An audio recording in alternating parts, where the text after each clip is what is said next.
So now we are moving to the third sum. So अभी ये third सम read करते हैं क्या है. A lodging home is being run in a small hill station with 50 single rooms. तो एक lodging home है, वो पर्टिकुलर हिल स्टेशन पर है और ये रूम में 50 सिंगल रूम्स हैं. The home offers concessional rates during the 6 off season months in a year. तो जो 6 मंथ्स है वो ऑफ सीज़न है, तो यहाँ पर थोड़ा जो रेंट है वो कंसेशनल है, मतलब सस्ता है. During this period half of the full room rent is charge. जो फुल रूम का रेंट है उसका हाफ चार्ज करेंगे. तो ये सम को पिक करने का ये रीज़न था कि इसमें जो रेंट है वो हाफ है. तो that how to do that calculation, that's why this sum I have picked it up. ठीक है. द मैनेजमेंट ऑफ द, एक मिनट है, इसको मैं हाइड कर देता हूँ फ्लोटिंग का. ठीक है. The management's profit margin is targeted at 20% of the room rent. तो profit 20% है. The following are the cost estimates and other details for the year ending 31st March 9, assuming a month to be 30 days. Occupancy during the season is 80% and during the off season it's only 40%. ठीक है. Expenses दे दिया है, staff salary, repair to building, laundry and linen, interior and tapestry, sundry expense, ये सारे खर्चे हैं. ठीक है. Annual depreciation is to be provided for building at 5% and furniture and equipment at 15%. तो बिल्डिंग को हमें depreciate करना है 5% से, फर्नीचर को 15% से on straight line basis. Room attendance are paid 5 per room day on the basis of occupancy. तो room attendance को हम ₹5 पर रूम डे देते. Monthly lighting charges are 120 per room except in 4 months of the winter when it is 30 per room and this cost is on the basis of full occupancy for the month. तो ये एक particular adjustment है जो थोड़ा tricky है, लेकिन sum के साथ I will be able to explain you. Total investment in the home is 100 lakhs, of which 80 lakhs relate to buildings and the balance for furniture and equipment. तो जो lodging home में investment किया है वो 100 lakhs का है. उसमें 80 lakhs की बिल्डिंग खरीदी हुई है और 20 lakhs का फर्नीचर खरीदा हुआ है. You are required to work out the room rent chargeable per day both during the season and the off season on the basis of following information. ये सम को पिक करने का एक ही रीज़न है.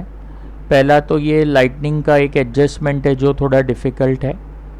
दूसरा रीज़न ये है कि जो रूम रेंट का जो कैलकुलेशन है वो हमें सीखना है. तो ये 2 रीज़न्स हैं. तो कुछ नहीं समझेगा तो मुझे पूछना. ठीक है. थर्ड सम हम लोग कर रहे हैं. अब एक है पीक सीज़न और एक है ऑफ सीज़न. ठीक है. Peak season end of season. यहाँ सबसे पहले हम मंथ्स लिख देते हैं. तो क्या बोला है, the home offers concessional rates during 6 of season months. तो ऑफ सीज़न 6 मंथ्स है. तो अगर 6 मंथ्स ऑफ सीज़न है तो 6 मंथ्स क्या रहेगा, पीक सीज़न रहेगा. फिर हम डेज़ लिखते हैं. तो डेज़ उसने बोला है 30 डेज़ एज्यूम करो. तो यहाँ डेज़ में 30 एज्यूम किया. ठीक है. फिर हम रूम्स लिख सकते हैं. तो रूम्स में टोटल रूम्स 50 सिंगल रूम्स है. तो यहाँ 50 लिख दिया. और उसके बाद हम क्या लिख देंगे, ऑक्यूपेंसी. तो ऑक्यूपेंसी के बारे में यहाँ लिखा है that occupancy during the season is 80% और ऑफ सीज़न में 40% है. तो ऑफ सीज़न में ऑक्यूपेंसी 40% है और during the peak season the occupancy is 80%. अब ये सारी चीज़ें मल्टीप्लाई करके हमें रूम डेज़ मिल जाएगा. तो यहाँ पर जो हमें मिल रहा है वो रूम डेज़ है. ठीक है. तो very simple way I have explain you how to calculate room days. ठीक है. देखो यहाँ पर रूम आ जाएगा, ये सब चीज़ें तुम्हें डेज दे देगी और अप्रॉक्सीमेटली जो प्रोपोर्शनेट है वो उसका ऑक्यूपेंसी है. 6 × 30 × 50 × 80%. तो यहाँ 7,200 रूम डेज है. 6 इंटू 30 इंटू 50 इंटू 40%, यहाँ 3600 रूम डेज़ है। अगर मैं टोटल में रूम डेज़ काउंट करूँ तो 10,800 टोटल में रूम डेज़ है। तो अभी इतना, इसमें कुछ डाउट है तो मुझे पूछ सकते हो। क्लियर है? हाँ। चलो अभी आगे बढ़ते हैं। अभी सर क्या करेंगे कि हमको रूम डेज तो मिल गया है।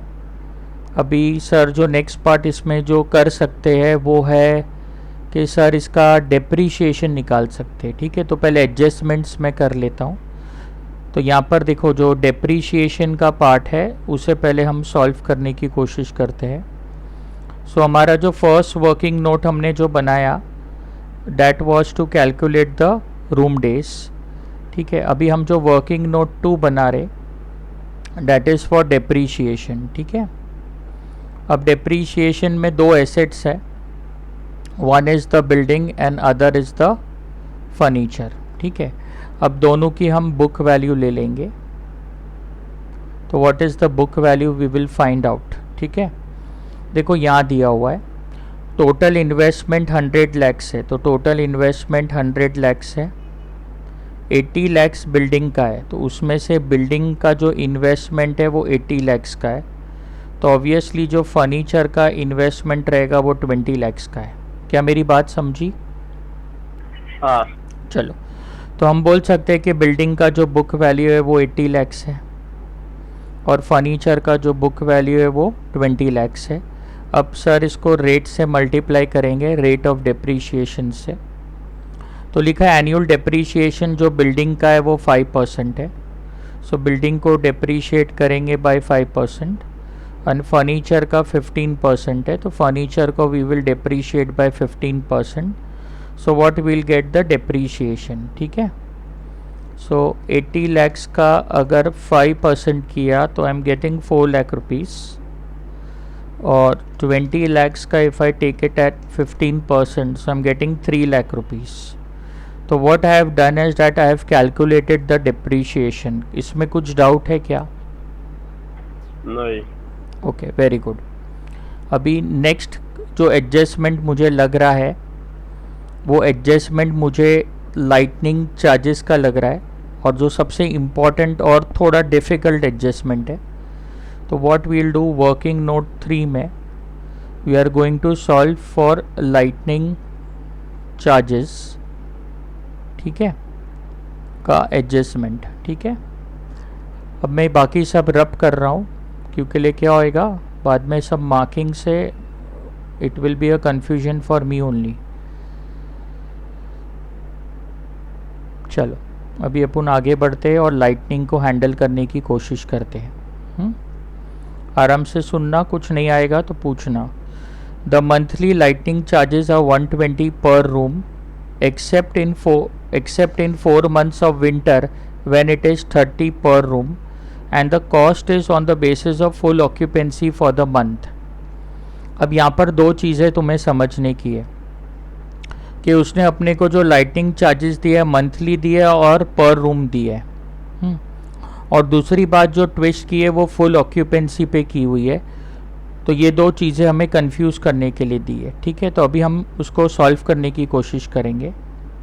Now there are 2 months, one is summer and other is winter, ऐसा उसने कुछ तो भी बोला है।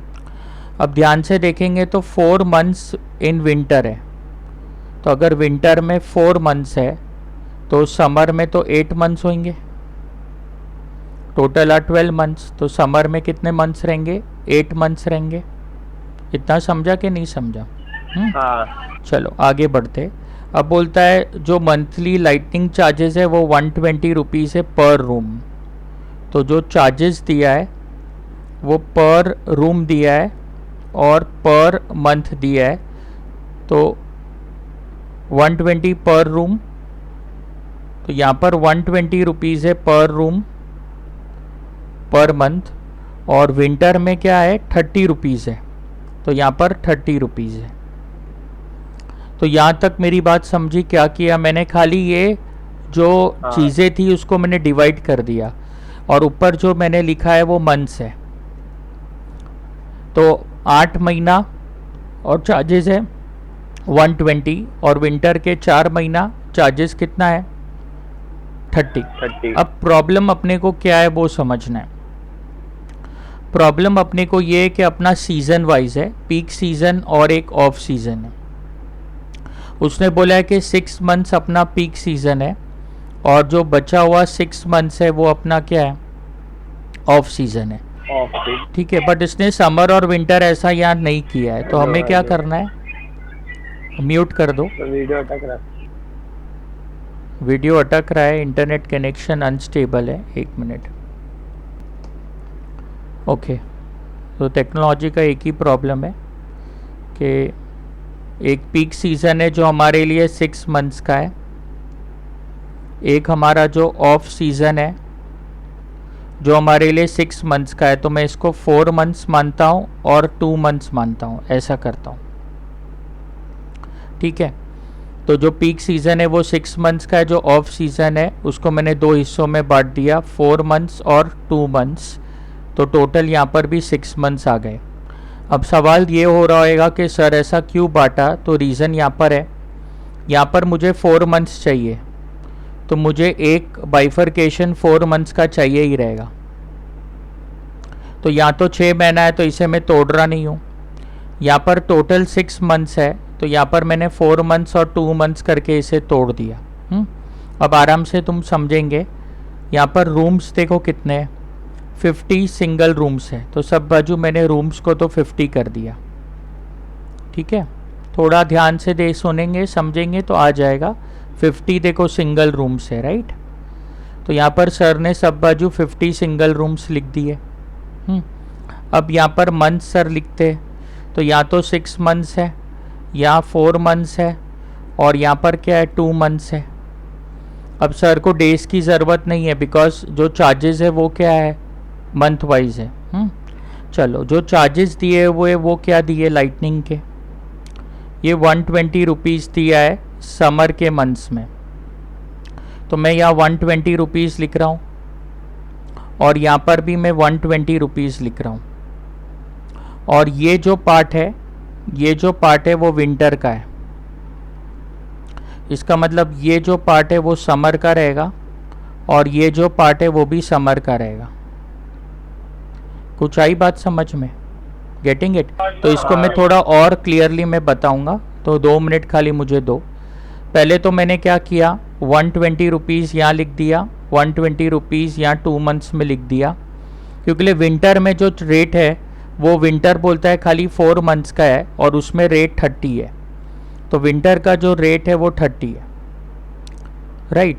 अभी यहाँ देखो, ये सब करते हुए अभी इसके साथ हमें और एक चीज़ डालनी पड़ेगी, ऑक्यूपेंसी। क्यों ये सम इम्पॉर्टेंट है उसका रीज़न मैं बताना चाहता हूँ। यहाँ पर उसने जो भी रेट बोला है 120 और 30 रुपीज़, वो बोला है फुल ऑक्यूपेंसी पे बेस्ड है, राइट। तो जो उसने रेट बोला है उसने उसको बांटा नहीं है ऑक्यूपेंसी के बेसिस पर, तो हमें रेट को तो ऑक्यूपेंसी के बेसिस पे ही बांटना पड़ेगा, क्योंकि बट ऑब्वियस है ना, अगर कोई होटल में रहेगा तो लाइट जलाएगा, अगर कोई वो पर्टिकुलर रूम में रहेगा तो लाइट जलाएगा ना, नहीं तो हम एसी लाइट सब बंद करके रखेंगे। लॉजिक समझा कि नहीं समझा? तो ऑक्यूपेंसी को कंसिडर करना इज़ वेरी इंपॉर्टेंट, राइट। अब पीक सीज़न की हमारी जो ऑक्यूपेंसी अगर देखेंगे तो 80% की है, तो यहाँ पर मैं ऑक्यूपेंसी को 80% लिख दिया। ओके, अगर ये ऑफ सीज़न है तो यहाँ ऑक्यूपेंसी 40% है, राइट। अब इतना सब करने के बाद जो मुझे मिल जाएंगे वो हो जाएंगे लाइटनिंग चार्जेस। अब इसमें 2 चीज़ें क्या समझ में आई कि सर या आपने रूम्स लिया, आई अंडरस्टैंड, सर या आपने मंथ्स लिया, आई अंडरस्टैंड, बट सर आपने यहाँ डेज नहीं लिया है। सर क्यों डेज नहीं लिया? क्यों? क्योंकि ये जो चार्जेस दिए हुए हैं वो किसके बेसिस पे दिए हुए? मंथ के बेसिस पे दिए हुए। बिकॉज ये चार्जेस मंथ के बेसिस पे दिए हुए, so I can not consider days in it. पहली बात ये समझी। दूसरी बात सर को हाईलाइट कराने की थी, जो ऑक्यूपेंसी है वो इम्पॉर्टेंट पार्ट था। उसने जो 120 रुपया दिया है और जो 30 रुपीज़ का रेट हमको दिया है वो फुल ऑक्यूपेंसी के बेसिस पे दिया है, लेकिन अपने को इसका मतलब वो हमको इनडायरेक्टली ये बोल रहा है कि ऑक्यूपेंसी आप खुद अपने हिसाब से उसका रेट प्रपोर्शनेटली कम कर देना। इतनी बात समझी? ठीक है। अब सर पहले ये निकालते, फिर सर इसका और थोड़ा सा क्लियर करते। 50 इंटू 6 इंटू 120 इंटू 80%, सो ये 28,800 रुपीज़ के चार्जेस है। अब यहाँ पर क्या करेंगे, 50 into 4 into 30 into 40%, so this will come 2,400 rupees. Okay, 50 into 2 into 120 into 40%, so this will come 4,800 rupees. और अगर मैं इसे कंबाइन कर दूँ, 28,800 plus 2,400 plus 4,800, so I will get in total जो लाइटिंग चार्जेस है वो 36,000 रुपीज़ के। अब यहाँ पर थोड़ा सा कन्फ्यूजन हो रहा है कि ये सर थोड़ा समझाओ ना अच्छी तरह से, तो एक बार समझाता हूँ। ये टोटल हमारा 12 मंथ्स का पीरियड है। इसमें से हमने क्या किया, 6 और 2 8 मंथ्स। यहाँ पर 8 मंथ्स को हमने कंसिडर कर लिया टू बी समर। ओके, और जो रिमेनिंग 4 मंथ्स है पीछे के, उसको सर ने कंसिडर कर लिया विंटर। फिर हमें इतना समझ में आया कि जो फर्स्ट 6 मंथ्स है वो समर के है, लेकिन वो पीक सीजन है।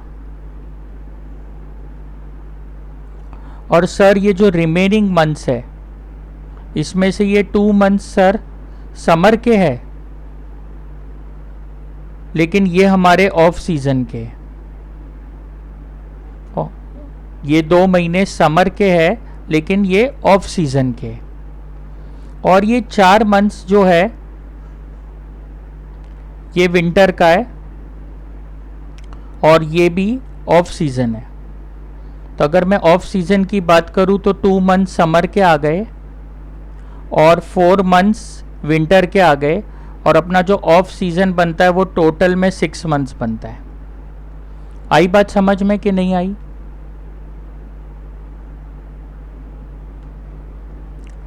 यस और no?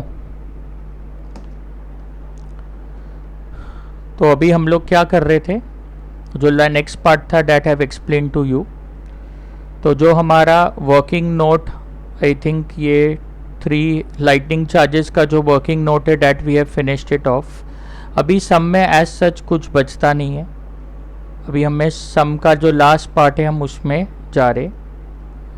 So this will B statement of operating cost and this will B for per annum, that is for the entire year. ठीक है। अभी हम सारे खर्चे हैं वो सारे खर्चों को क्या करेंगे, जोड़ लेंगे, बिकॉज जितना भी वर्किंग नोट का पार्ट था that I have already done in the working note. तो अभी खाली खर्चे को जोड़ना है, और लास्ट में जो रेंट है वो रेंट को किस तरह बांटना है that have to explain you. तो पहले यहाँ देखते हैं एक्सपेंसेस। जो स्टाफ की सैलरी है वो 2,75,000 है। So first is our staff का सैलरी, पर एनम में उन्होंने बांट के दिया है। सो 2,75,000। ठीक है। Repair to building is 130,500। तो सेकेंड में जो आ रहा है रिपेयर टू बिल्डिंग आ रहा है विच इज़ 130,500। फिर लॉन्ड्री और लाइनन का जो खर्चा है, so it's laundry and linen, all these are clothes only. इसका जो खर्चा है that is 40,000 rupees. Interior and tapestry is 87,500। So अंदर जो डेकोरेशन करते हैं रूम के अंदर, उसका जो खर्चा है दैट इज़ 87,500। फिफ्थ एक्सपेंस जो हमें दिया है सन्ड्री एक्सपेंस 95,400, सन्ड्री एक्सपेंस 95,400, ठीक है। सो यहाँ तक के खर्चे तो उन्होंने बांट के दिए थे। अब जो डेप्रीशिएशन का खर्चा है वो हमने निकाला है। So we can copy 4 lakh है और 3 लाख है बिल्डिंग एंड फर्नीचर का। तो हम लिख देंगे डेप्रीशिएशन ऑफ बिल्डिंग 4 लाख और जो नेक्स्ट खर्चा है वो डेप्रीशिएशन ऑफ फर्नीचर है, आई थिंक 3 lakhs, 4 and 3, ठीक है। तो डेप्रीशिएशन का खर्चा आ गया। अब हमें रूम अटेंडेंस का खर्चा देखना है। तो room attendance are paid 5 per room day on the basis of occupancy in a month, ठीक है। तो उन्हें 5 रुपीज़ पर रूम डे दे रहे हैं हम लोग। सो उसका खर्चा हम आराम से निकाल सकते हैं रूम अटेंडेंस का। हम उनको 5 रुपीज़ दे रहे रूम डे के हिसाब से, और हमने टोटल रूम डेज निकाल दिए ना, मंथ्स के हिसाब से भी निकाल दिए। तो हमारे जो टोटल रूम डेज है वो 10,800 रूम डेज है। तो हम 10,800 रूम डेज के हिसाब से उनको पेमेंट करते, 10,800 इंटू 5। सो उनको जो पेमेंट करते that is 54,000। So next page पे वी विल कंटिन्यू। तो रूम अटेंडेंस का मैंने खर्चा उठा देख लिया, ठीक है। और लाइटिंग का हमने जो खर्चा था उसका वर्किंग नोट कर दिया है। सो लाइटिंग का जो टोटल खर्चा है which is 36,000। So we can give the reference of that working note. तो लाइटनिंग का खर्चा है 36,000 और कोई खर्चा मुझे दिख रहा नहीं है। तो ये सारे खर्चे हमने जब ऐड कर देंगे तो हमें ये मिल जाएगा ऑपरेटिंग कॉस्ट, ठीक है। और सारे खर्चे पहले ऐड करते हैं। 2,75,000, 130,500, 40,000, 87,500, 95,400, 4 lakhs, 3 lakhs, 54,000, and then we have 36,000. So 14, 18, 400 ये हमारा खर्चा है। Then we will add profit, और प्रॉफिट ऐड करने के बाद जो हमें मिलेगा वो मिल जाएगा रूम का रेंट, राइट। प्रॉफिट के लिए कुछ तो भी बोला है, तो यहाँ पर I will show you that 20% of the room rent, right. So याद रखो रूम रेंट पे बोला है तो ये 100 है, the profit is 20, so this will be 80। अब 100 इंटू दिस डिवाइड बाई 80 करेंगे।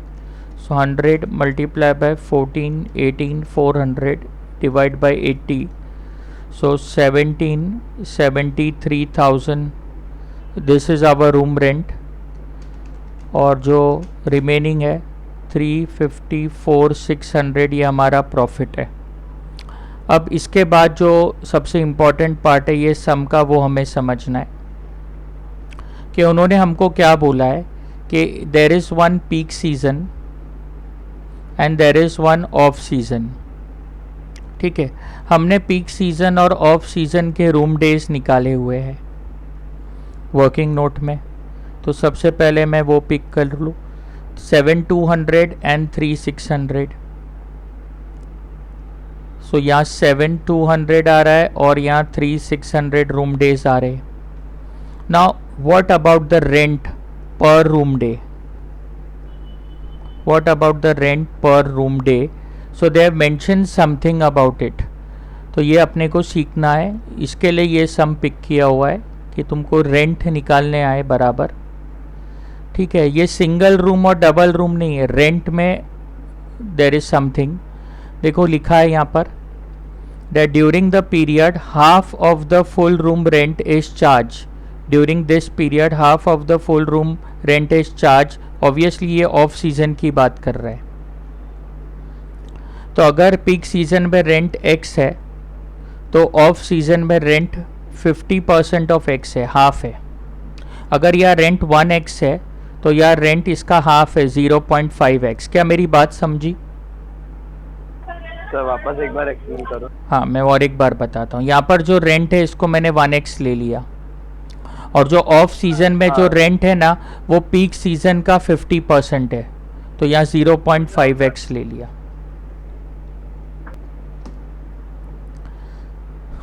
तो अभी हम लोग आगे बढ़ रहे, तो ध्यान से सुनेंगे. 7200 if I multiply by 1x I will get 7200x, and 3600 if I multiply by 0.5 तो here I will get 1800x. अब मैं ये दोनों को अगर ऐड कर दूँ 7200 plus 1800, so I am getting 9000x. अब थोड़ा सा समझना, 9000x क्या है? It is the total room rent. तो मैं ऐसा बोल सकता हूँ कि 9000x is the total room rent in an equation form, and I know the total room rent ना 17,73,000. तो 17,73,000 is the total room rent in amount. Both are equal. एक इक्वेशन फॉर्म में, एक अमाउंट में. अब मल्टीप्लाई यहाँ जाके divide हो जाएगा. तो 17,73,000 if I divide by 9,000, 17,73,000 divide by 9,000, so x I am getting as 197. अब आराम से समझ लो, अपना आंसर आ चुका है. तो ड्यूरिंग द पीक सीजन हमारा जो रूम रेंट था x था, मतलब 197 रुपीज़ था पर रूम पर डे, राइट. और जब हमारा ऑफ सीजन आया तो हमारा रेंट 0.5x था, मतलब 197 का हाफ. तो 197 का हाफ बोल दूँ तो 98.5 रुपीज़ पर रूम पर डे आ गया. ये बात के लिए मैंने ये सम को पिक किया है. बात समझी कि नहीं समझी?